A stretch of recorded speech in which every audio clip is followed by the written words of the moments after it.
Hello everyone, আজকে আমরা আলোচনা করব 2025 সালে যে সেকেন্ড এসএলএসটি হচ্ছে। আমরা সকলেই জানি সিলেবাসের কোনো পরিবর্তন হচ্ছে না। 2016 সালে যে সিলেবাসটা ছিল সেই সিলেবাসে কিন্তু পরীক্ষা হবে। তবে 2016 সালে 55 নম্বরে পরীক্ষা হয়েছিল। এবার 2025 সালে কত নম্বরে পরীক্ষা হবে? 16 নম্বরে পরীক্ষা হবে। ঠিক আছে, তাহলে আজকে আমরা সিলেবাস আলোচনা করব। তবে তার আগে বলে রাখি, গ্যাজেট বা নোটিফিকেশন বলো, সেখানে অনেক তর্ক বিতর্ক আছে। আমি তোমাদের বলবো সেই তর্ক বিতর্কে না গিয়ে তোমরা পড়াশোনা করো, পড়াশোনাটা চালিয়ে যাও। তারপর কি হয় দেখা যাবে। ঠিক আছে, তোমার পক্ষে যেটা হবে সবার পক্ষে সেটা হবে। তুমি যে শুধু অসুবিধায় পড়বে এটা কিন্তু নয়। আমি তুমি সবাই একই অসুবিধায় পড়বো। ঠিক আছে, তাই তর্ক বিতর্কে না গিয়ে আমাদের পড়াশোনাটা আমরা সঠিকভাবে করে যাব।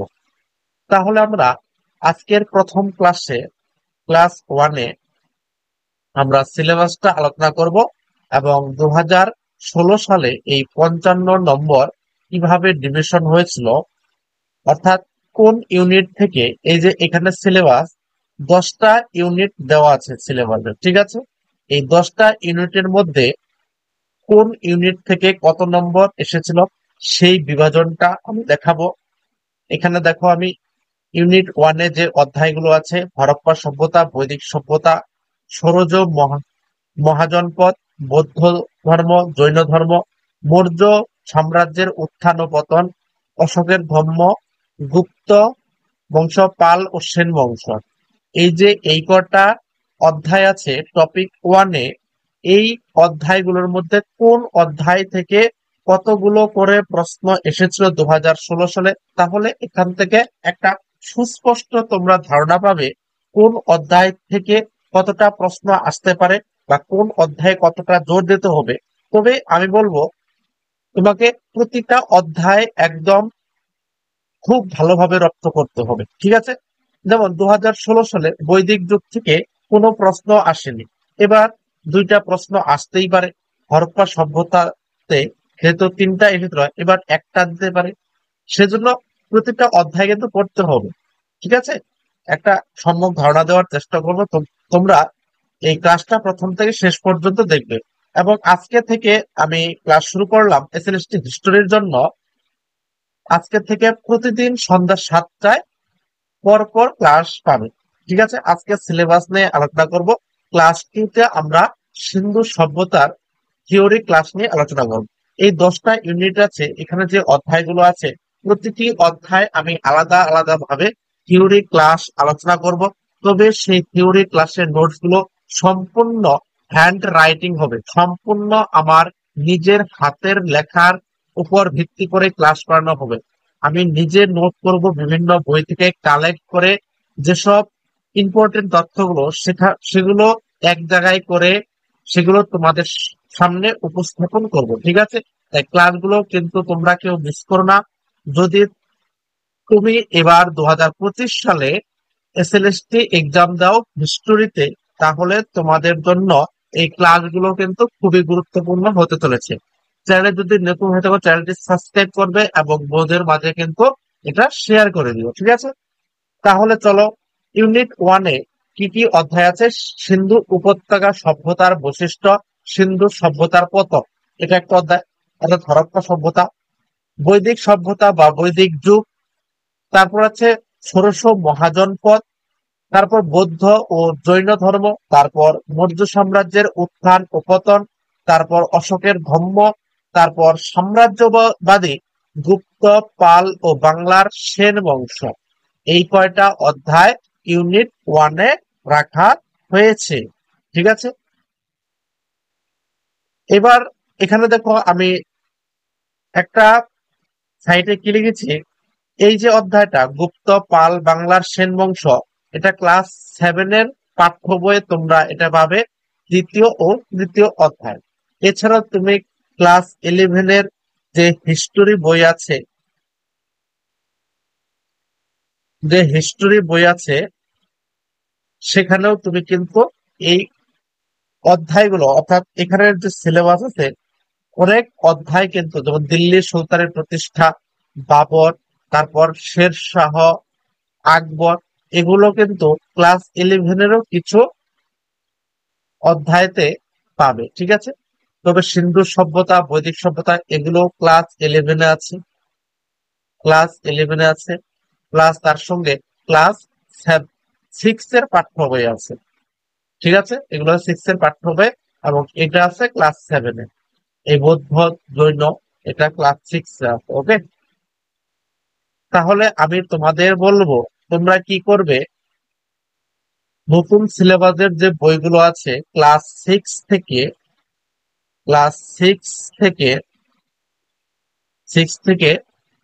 10 পর্যন্ত বই কালেক্ট করবে। তারপর সেই বইতে দেখবে কোন কোন অধ্যায়গুলো এই সিলেবাসের মধ্যে রয়েছে, সেই অধ্যায়গুলো পড়বে। সমস্ত কিছুই কিন্তু পড়ার দরকার নেই।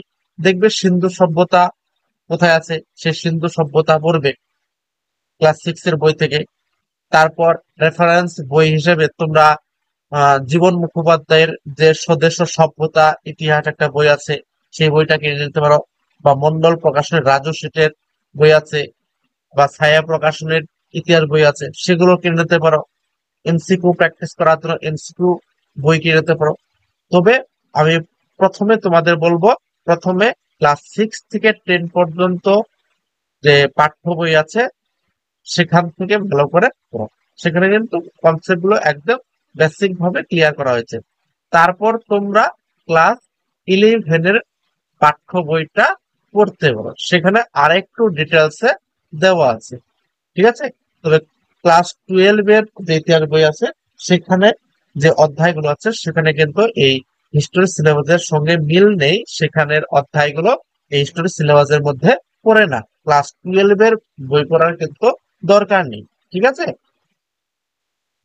ঠিক আছে, তোমরা যে বইগুলো পড়ছো বা তোমাদের যেসব বই উপযোগী মনে হয় সেই বইগুলো পড়ো। আর আমার এই চ্যানেলে তো প্রতিনিয়ত ক্লাস পাবে, থিওরি ক্লাস পাবে। ক্লাস দেখেই বুঝতে পারবে যে কিভাবে তোমাদের পড়াশোনা করতে হবে, ওকে। চলো, এবার ইউনিট 2 তে কি আছে, দিল্লি সুলতানের প্রতিষ্ঠা, দাস বংশ, খিলজি বংশ, তুগলক ও লোদী শাসক, অর্থাৎ লোদী বংশ, সুলতানি সাম্রাজ্যের প্রশাসনিক কাঠামো, সুলতানির অধীনে বিজয়নগর সাম্রাজ্য। এটা পাবে ক্লাস 7-এর পাঠ্য বইয়ের 4র্থ অধ্যায়ে। এই দিল্লি সুলতানি সম্পর্কে এই পড়াটা ক্লাস 7-এর 4র্থ অধ্যায় পাবে, ঠিক আছে, ইতিহাস বই। তারপর আসবো ইউনিট 3, দিল্লি সুলতানের পতন, বাবর ও তার ভারত আক্রমণের গুরুত্ব, মুঘল আফগান দ্বন্দ্ব ও শেরশাহ সূরি, আকবরের অধীনে মুঘল সাম্রাজ্যের একত্রীকরণ, আকবরের অধীনে আঞ্চলিক সম্প্রসারণ। এটা তুমি পাবে ক্লাস 7-এর পঞ্চম অধ্যায় পাবে, ঠিক আছে। দিল্লি সুলতানের পতন কিভাবে হয়েছিল, বাবর ও তার ভারত আক্রমণের গুরুত্ব, আকবর সম্পর্কে আছে, শের শাহ, জাহাঙ্গীর, এগুলো ক্লাস 7-এর বইতে আছে। নেক্সট ইউনিট 4, জাহাঙ্গীর, এটাও ক্লাস 7 আছে। শাহজাহান ক্লাস 7-এ, শাহজাহান শাসনকালের সংক্ষিপ্ত বিবরণ, ঔরঙ্গজেবের সম্প্রসারণবাদী নীতি, মারাঠাদের সঙ্গে দ্বন্দ্ব, শিবাজি, ঔরঙ্গজেব এবং মুঘল সাম্রাজ্যের পতন, পলাশী ও বক্সারের যুদ্ধ এবং বাংলায় কোম্পানির শাসন প্রতিষ্ঠা, দেওয়ানির হস্তান্তর এবং বাংলায় ব্রিটিশ সম্প্রসারণে এর প্রভাব। এটা ইউনিট 5-এর, ঠিক আছে। মহীশূর ও মহারাষ্ট্র অধীনতামূলক মিত্রতা নীতি, সত্য বিলোপ নীতি, পাঞ্জাবের দখল, এটা কোথায় আছে, ক্লাস 8-এর পাঠ্য বই আছে। অথবা তুমি যে রেফারেন্স বই পড়বে সেই বই থেকে এগুলো কভার করবে, ঠিক আছে। যদি সিলেবাসের পিডিএফটা লাগে বা সিলেবাসটা লাগে, তোমরা আমাকে হোয়াটসঅ্যাপ করবে 9707611565, অনলি হোয়াটসঅ্যাপ। কেউ কিন্তু ফোন করবে না, হোয়াটসঅ্যাপ করবে। হোয়াটসঅ্যাপ বলবে হিস্টোরি সিলেবাসটা চাই, আমি সিলেবাসটা তোমাদের হোয়াটসঅ্যাপে পাঠিয়ে দেবে, ঠিক আছে? তোমরা হোয়াটসঅ্যাপ করতে পারো যদি সিলেবাসের প্রয়োজন হয়। এই সিলেবাসটা আমি ইংলিশ ভার্সন থেকে বেঙ্গলি ভার্সনে ট্রান্সফার করেছি, ঠিক আছে? ইংলিশ বেঙ্গলি দুইটাই আমি দিয়ে দেব। 6 নম্বর ইউনিটে কি আছে? ব্রিটিশ শাসনের প্রাথমিক প্রতিরোধ। তাহলে ব্রিটিশ শাসনকে কিভাবে প্রতিরোধ করা হয়েছে? ওয়াহাবি ও ফরাজি আন্দোলন। ব্রিটিশ শাসনের প্রতিরোধ করার জন্য বিভিন্ন আন্দোলন করা হয়েছে, ঠিক আছে? সাঁওতাল বিদ্রোহ, মহাবিদ্রোহ, নীল বিদ্রোহ, পাশ্চাত্য শিক্ষা সমাজ সংস্কার, রামমোহন রায়, ইয়ং বেঙ্গল ও বিদ্যাসাগর। ভারতীয় জাতীয়তাবাদের প্রাথমিক পর্যায়, এটা আছে ক্লাস 8 এর 6ষ্ঠ অধ্যায় আছে। জাতীয়তাবাদের প্রাথমিক পর্যায় ক্লাস 8 এর 6ষ্ঠ অধ্যায় আছে। এবং এই আন্দোলনগুলো সাঁওতাল বিদ্রোহ, 1857 সালের সিপাহী বিদ্রোহ বা মহাবিদ্রোহ, এগুলো আছে ক্লাস 8 এর 5ম অধ্যায়। এবং ক্লাস 10 এর 3য় অধ্যায়ও এটা আছে। আর রামমোহন রায়, বিদ্যাসাগর, এগুলো আছে ক্লাস 8 এর 5ম অধ্যায়ে আছে। ক্লাস 8 এর 5ম অধ্যায়ে আছে। এই পিডিএফটাও যদি লাগে হোয়াটসঅ্যাপে মেসেজ করবে এই নম্বরে 9707611565। আমি তোমাদের এই পিডিএফটাও দিয়ে দেবো, ঠিক আছে? এবার আসবো 19 ভারতীয় রাজনীতিতে চরম পন্থার উত্থান, বঙ্গভঙ্গ বিরোধী ও স্বদেশী আন্দোলন। এটা ক্লাস 10-এও আছে, ক্লাস 8-এও আছে, ঠিক আছে? গান্ধী এবং ভারতীয় জাতীয়তাবাদ, এই গান্ধীজি থেকে অনেক কয়টা কোশ্চেন এসেছিল? 5টা কোশ্চেন এসেছিল 2016 সালে, ঠিক আছে?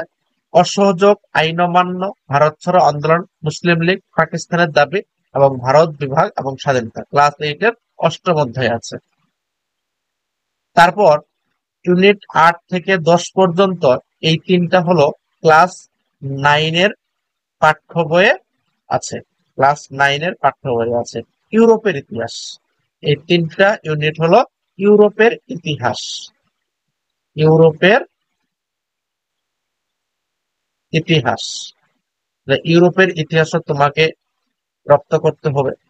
1789-এর ফরাসি বিপ্লব, সন্ত্রাসের রাজত্ব রোবস্কিয়ার, নেপোলিয়ন বোনাপার্টের উত্থান, নেপোলিয়নের অভ্যন্তরীণ পুনর্গঠন, ক্লাস 9-এর 2য় অধ্যায় আছে। ক্লাস 9-এর পাঠ্য বইয়ের 2য় অধ্যায় আছে। নেপোলিয়ন এবং ইউরোপ, নেপোলিয়নের সাম্রাজ্যের সম্প্রসারণ এবং পতন, এটা ক্লাস 9-এর ইতিহাস বইয়ের 2য় অধ্যায় আছে। তারপর ইউনিট 9-এ কি আছে? ভিয়েনা কংগ্রেস 1815, ক্লাস 9-এর 3য় অধ্যায় আছে। মেটার্নিক ব্যবস্থা 1830 থেকে 48 সালের বিপ্লব, জার্মানি এবং ইতালির একীকরণ, এটা আছে ক্লাস 9-এর 3য় অধ্যায় আছে। এটা ইউরোপের ইতিহাস, ওকে? ঔপনিবেশিকতা এবং আফ্রিকা দখলের কড়াকড়ি, জার্মানির ওয়েলট পলিটিক, ট্রিপল অ্যালায়েন্স এবং ট্রিপল আতাত, ক্লাস 9-এর 4র্থ অধ্যায় আছে। এটা প্রথম বিশ্বযুদ্ধের সূচনা, ক্লাস 9-এর 5ম অধ্যায় আছে। 1919 সালের শান্তি বন্দোবস্ত, এটাও ক্লাস 9-এর 5ম অধ্যায়ে আছে। তবে আমি বলবো ইউরোপ ইতিহাসের জন্য তোমরা জীবন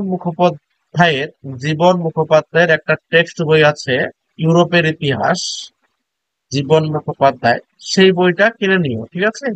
সেখানে বিস্তারিত ভাবে দেওয়া আছে। এবং ইউরোপের ইতিহাস থেকে 12 নম্বর এসেছিল। 12 নম্বর এসেছিল 2016 সালে। এবার আসবো নাম্বার বিভাজন, কোন অধ্যায় থেকে কয়টা করে প্রশ্ন এসেছিল।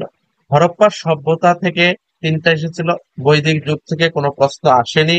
ষোড়শ মহাজন পদ থেকে 1টা এসেছিল। বৌদ্ধ জৈন ধর্ম থেকে 3টা এসেছিল। মৌর্য সাম্রাজ্যের উত্থান ও পতন থেকে 2টা এসেছিল। অশোকের ধর্ম থেকে আসেনি। গুপ্ত পাল ও সেন বংশ থেকে 1টি এসেছিল। টোটাল এসেছিল 7 নম্বর এসেছিল ইউনিট 1 থেকে। ইউনিট 2 থেকে 5 নম্বর এসেছিল। দিল্লির সুলতানি, দাস, খিলজি, তুঘলক, লোদি বংশ ও কয়েকটা ঐতিহাসিক গ্রন্থের লেখক লেখক জানতে চেয়েছিল। 3টা কোশ্চেন এসেছিল।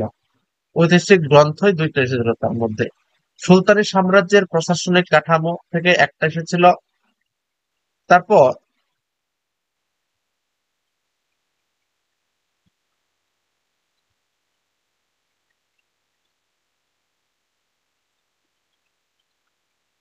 দিল্লি সুলতানের পতন, বাবর ও তার ভারত আক্রমণের গুরুত্ব, হুমায়ুন, নূরজাহান, ঐতিহাসিক গ্রন্থ। নূরজাহান থেকে প্রশ্ন এসেছিল, হুমায়ুন থেকে প্রশ্ন এসেছিল, ঐতিহাসিক গ্রন্থ থেকে প্রশ্ন এসেছিল। টোটাল এসেছিল 5টা প্রশ্ন। ইউনিট 3 থেকে টোটাল 9 নম্বর এসেছিল। অনেক নম্বর এসেছিল ইউনিট 3 থেকে। মুঘল আফগান দ্বন্দ্ব শেষ শুরু থেকে কোনো প্রশ্ন আসেনি। আকবরের অধীনে মুঘল সাম্রাজ্য থেকে 4টা প্রশ্ন এসেছিল। তার মধ্যে রানী দুর্গাবতী রানী দুর্গাবতী নিয়ে একটা প্রশ্ন এসেছিল। ঠিক আছে। ক্লাস 11 এর যে জীবন মুখোপাধ্যায়ের টেক্সট বই আছে সেখানে 195 পাতায় দেখবে রানী দুর্গাবতী নিয়ে কিছু বিবরণ দেওয়া আছে।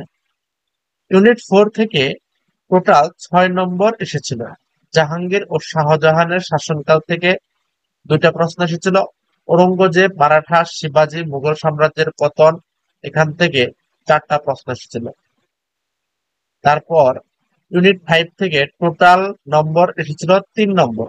পলাশী ও বক্সারের যুদ্ধ, বাংলায় কোম্পানির শাসন, বাংলায় ব্রিটিশ সম্প্রসারণের প্রভাব, 3টা প্রশ্ন এসেছিল। মহীশূর, মহারাষ্ট্র অধীনতামূলক সত্যবিলোপ নীতি, পাঞ্জাব দখল, কোনো প্রশ্ন আসেনি। এবার প্রশ্ন আসতে পারে। ইউনিট 6 থেকে 4 নম্বর এসেছিল। ব্রিটিশ প্রশাসনের প্রাথমিক প্রতিরোধ, ওহাবি, ফরাজি, সাঁওতাল বিদ্রোহ, 1857 সালের বিদ্রোহ, 4 নম্বর এসেছিল। ঠিক আছে। পাশ্চাত্য শিক্ষা, সমাজ সংস্কার, রামমোহন রায়, বিদ্যাসাগর, ইয়ং বেঙ্গল, ভারতের জাতীয়তাবাদের প্রাথমিক পর্যায়ে কোনো প্রশ্ন আসেনি। পাক কংগ্রেস সভা সমিতি, কংগ্রেসের প্রতিষ্ঠা, কংগ্রেসের প্রথম পর্বের প্রকৃতি, কোনো প্রশ্ন আসেনি। এবার অবশ্যই আসবে। 7 নম্বর ইউনিট থেকে টোটাল 8 নম্বর এসেছিল। চরমপন্থী বঙ্গভঙ্গ স্বদেশী আন্দোলন, 1 নম্বর এসেছিল। গান্ধীজি ও ভারতের জাতীয়তাবাদ থেকে 5 নম্বর এসেছিল। খুবই ইম্পর্টেন্ট। আধুনিক ভারতের এই গান্ধীজির পার্টটা খুবই ইম্পর্টেন্ট, প্রশ্ন আসবেই আসবে।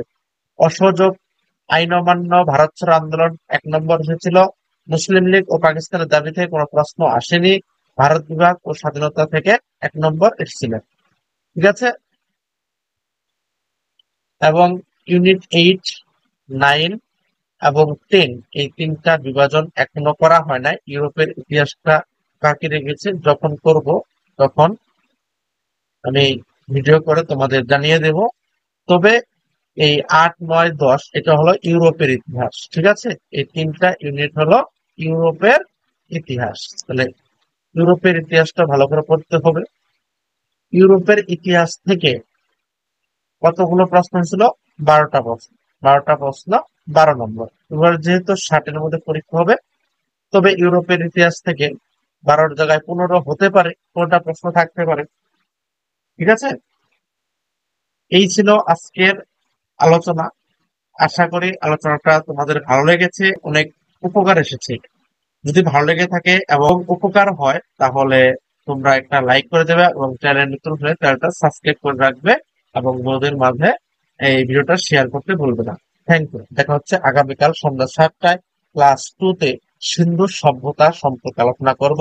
একটা ক্লাসে একটা অধ্যায় কমপ্লিট করাবো। ঠিক আছে।